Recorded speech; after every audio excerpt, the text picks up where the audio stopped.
A continuación, para posicionarse en nombre del Partido Socialista, tiene la palabra la diputada Marta Moreta. Endavant.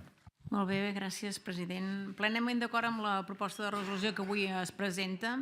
De fet, des del 2008 fins a l'actualitat han anat baixant les víctimes de violència masclista, però, malgrat les dades, m'agradaria fer un esment també a totes les denúncies que han interposat les víctimes, les familiars, els serveis socials o la policia i que s'han pres les mesures de protecció que en teoria són adients.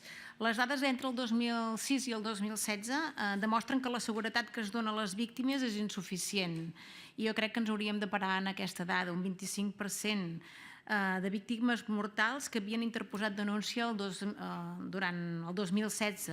Aquestes xifres s'eleven, a més, fins al 36%. Per tant, és un tema greu que cal posar-hi atenció. Això demostra que la protecció de les víctimes falla i falla molt. A l'article 5 de la llei 5/2008 del dret a les dones a erradicar la violència masclista enumeren els àmbits de violència masclista, però no especifica quines víctimes són considerades com a violència de gènere.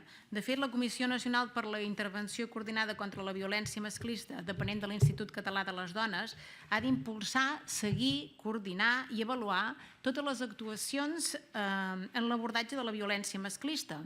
És, doncs, la comissió que hauria de preguntar-se quines són considerades víctimes de violència masclista, malgrat avui es presenti aquesta proposta de resolució.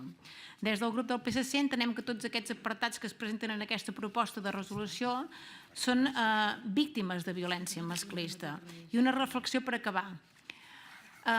Potser ens cal la revisió de la llei 5/2008 on s'especifica de forma clara quines són considerades víctimes de violència masclista i recordar que el dia 2 de desembre del 2016 el grup parlamentari dels socialistes van presentar una moció que va estar aprovada per tots els grups parlamentaris d'aquesta cambra que es demanava crear i liderar un pacte català contra la violència masclista format per representants de totes les entitats, associacions, sindicats, partits polítics i moviments socials, articulant aquest pacte català amb els òrgans que ja estan creats.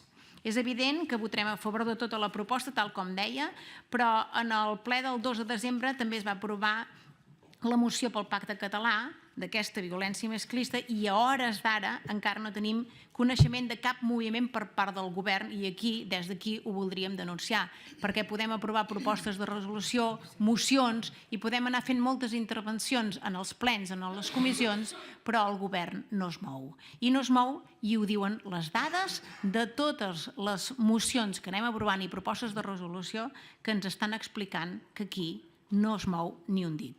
Per tant, diuen que les paraules se les endú el vent i en aquest Parlament les mocions aprovades en sessió parlamentària també. Moltes gràcies.